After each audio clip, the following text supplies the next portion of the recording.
Kashmiri file movie को लेकर RSS प्रमुख मोहन भागवत जी का बयान आया है और उन्होंने कहा कि कश्मीर फाइल मूवी में जो दिखाया गया है वो कश्मीरियों की विभीषिका को दर्शाया गया है। वाकई में इनके साथ जो हुआ वो पूरी दुनिया ने फिल्म के जरिए जाना और उन्होंने ये भी कहा कि अब इस दुख दर्द में पूरा भारत कश्मीरियों के साथ है। इस बयान के बाद उन्होंने ये भी कहा कि जिस तरह से इन कश्मीरी विस्थापितों को पूरी दुनिया में बिखरना पड़ गया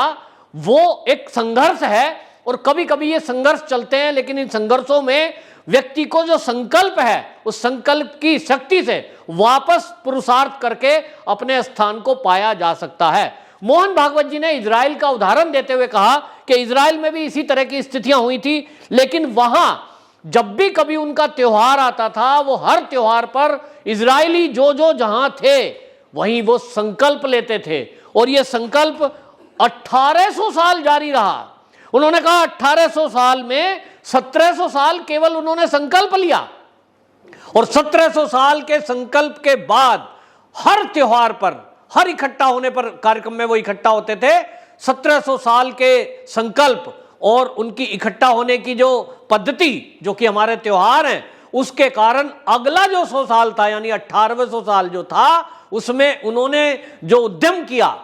इस अपने देश को वापस लेने के लिए उसमें वो सफल हुए और अगले 32 साल में उन्होंने वो सारी बाधाओं को दूर किया जो उनके देश को एक रखने में थी। ये इशारा था मोहन भागवत जी का असल में हिंदू नववर्ष के उपलक्ष्य में उद्बोधन जो वो दे रहे थे, वर्चुअल उन्होंने उद्बोधन दिया संघ के स्वयंसेवकों को और उसी में कश्मीरियों को, विस्थापित कश्मीरियों को वो संबोधित कर रहे थे। मौका था नवरेह पर्व का। नवरेह पर्व आपको बता दूं जम्मू कश्मीर में जैसे हम नवरात्रे मनाते हैं और नवरात्रे को ही वहां की भाषा में ऐसा कहा जाता है और माना जाता है कि ये वहां का एक विशेष पर्व है। और इस मौके पर आपको बता दूं देश की आजादी के बाद से काफी सालों बाद, अगर कहें तो 32 साल बाद जम्मू के अंदर, कश्मीर के अंदर मंदिरों के अंदर दोबारा से रौनक लौटी है। खास बात यह है कि इस बार कश्मीर के अंदर श्रीनगर में वो एक मंदिर है बड़ा फेमस, सारिका देवी मंदिर। ये सारिका देवी मंदिर में जब 32 साल पहले कभी यहां नवरात्रे में माता की भक्ति होती थी, मंदिरों में बाकायदा भजन कीर्तन होते थे, लेकिन 30-32 साल पहले जब इस देश में आतंकवाद बढ़ा और जब कश्मीर के जो राजनीतिक लोग हैं जिस तरह का माहौल उन्होंने खराब किया, उसके बाद जो खून खराबा हुआ, ये मंदिर सूने पड़े थे।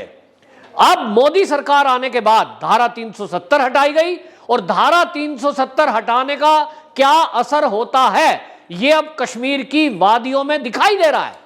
ये सारिका देवी का जो मंदिर है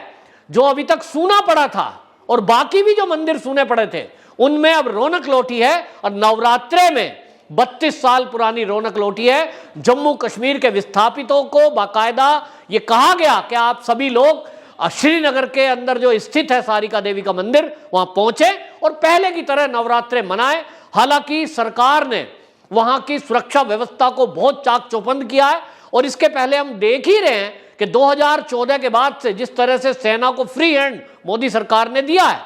उसके बाद से आतंकवादियों को चुक चुक कर वहां से मारा गया है।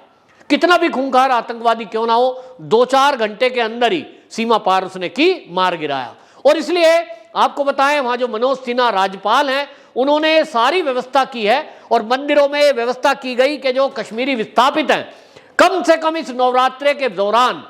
वो यहां लौटें, इकट्ठे हों, मिलें, एक दूसरे का दर्द साझा करें। यहां आपको बताएं मोहन भागवत जी का यह उद्बोधन अपने आप में बहुत कुछ कहता है। एक तो उन्होंने इशारा कर दिया कि जब इजराइल 1800 साल संघर्ष के बाद अपना दोबारा स्वरूप पा सकता है तो कश्मीरी विस्थापित जो है उनको अभी मात्र 30 साल विस्थापित हुए हैं और उसके बाद भी उन्होंने वादा किया है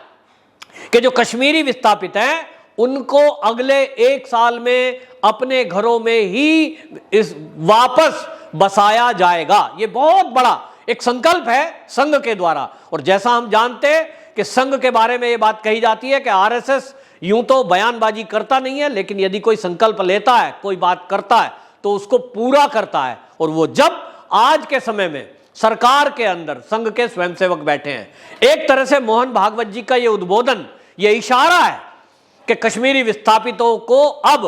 केवल जो विदेशों में और देश में इधर उधर भटक रहे हैं उनको 1 साल के अंदर वापस बसाया जाएगा। इसका मतलब यह है कि सरकार जिस फॉर्मूले पर काम कर रही है, सरकार जो उनकी जमीनों को वापस दिलाने के लिए जो प्रयास कर रही है, जो वापस से सोसाइटियां बनाई गई हैं, जिस तरह के काम किए गए हैं, उसमें सारे में आप देखिए सरकार की प्राथमिकता है कि उन सबको वापस बसाया जाए। अब इस कड़ी में अभी तक सरकार जो काम कर रही थी उसके अपने प्रयास थे, लेकिन संघ के जो प्रमुख हैं, सरसंचालक जी जो हैं, इनके द्वारा जो ये उद्बोधन है, अब ये समझा जा रहा है कि संघ ने भी इसको प्राथमिकता दी है। हालांकि आपको ये बता दूं कि पिछले 32 साल से 1990 में जब ये कश्मीरी हिंदू विस्थापित हुए थे, उसके तुरंत बाद यदि कोई एक संगठन इन कश्मीरी हिंदुओं की मदद के लिए सबसे पहले आगे आया था, वो था आरएसएस। संघ ही था जिन्होंने जम्मू के अंदर कैंप में बैठे हुए लोगों को मदद की थी, चाहे वो कपड़े की हो, चाहे वो राशन की हो, फिर चाहे उनको पढ़ने में मदद की, फिर चाहे कुछ की नौकरी लगाने में मदद की। और उस समय से अभी तक ये चल रहा था, लेकिन वापसी वो जा पाए ये माहौल जम्मू और कश्मीर में नहीं था। कश्मीर घाटी में जिस तरह से आतंकवाद था और वहां से हिंदुओं को टारगेट करके भगाया गया था, वो माहौल नहीं था, क्योंकि सरकार के पास, केंद्र के पास वो इच्छा शक्ति की कमी थी। लेकिन मोदी सरकार जब से आई है, वो संकल्प की शक्ति ही है कि हम धारा 370 को हटाएंगे और कश्मीर को उसका पुराना स्वरूप वापस दिलाएंगे। और ये स्वरूप जब तक वापस नहीं माना जा सकता, जब तक वहां जो हिंदू विस्थापित हुए थे वो वापस अपने घरों में नहीं चले जाते। अब उनकी सुरक्षा ये प्रमुखता का मुद्दा है, और इसलिए गवर्नमेंट का जो काम चल रहा है, मैं आपको इस चैनल के जरिए बता रहा हूं कि सरकार पिछले 2 साल से इस पर काम कर रही थी, और धारा 370 हटने के बाद से ये प्लानिंग है कि जो कश्मीर में हिंदू रहेंगे उनकी सुरक्षा के लिए उनको ट्रेनिंग भी दी जाएगी, जरूरत पड़ेगी तो उनको लाइसेंसिंग हथियार दिए जाएंगे, और उनको ऐसे लोगों के बीच में बसाया जाएगा जो पहले से ही इस काम में ट्रेंड है, यानी पूर्व सैनिक। पूर्व सैनिकों को वहां बसाने के लिए बाकायदा उनको सुविधाएं, रियायत दी जाएगी। और ये प्लानिंग है सरकार की कि पूर्व सैनिकों के बीच में भी उनको सुरक्षा दी जाए काम कारोबार करने के लिए। और दूसरी तरफ जो आतंकियों के मददगार हैं, जो आतंकवाद को बढ़ावा देने वाले हैं, ऐसे लोगों को चिन्हित करके नौकरियों से बाहर किया जा रहा है या तो जेल की सलाखों के पीछे डाला जा रहा है। कुछ राजनीतिक दल ऐसे हैं जिनकी भाषा आज भी अलगाववादी भाषा है, ऐसे लोगों को चिन्हित किया जा रहा है। और बाकायदा एनआईए को यह ऑर्डर है कि जो भी आतंकवादियों के मददगार हो, वो चाहे कितनी बड़ी पोस्ट पे क्यों ना हो, उठाकर उनके खिलाफ कार्रवाई की जाए और उनको जेल की सलाखों के पीछे डाला जाए। और इसलिए यह वाकई में हम सबको ध्यान रखने की बात है।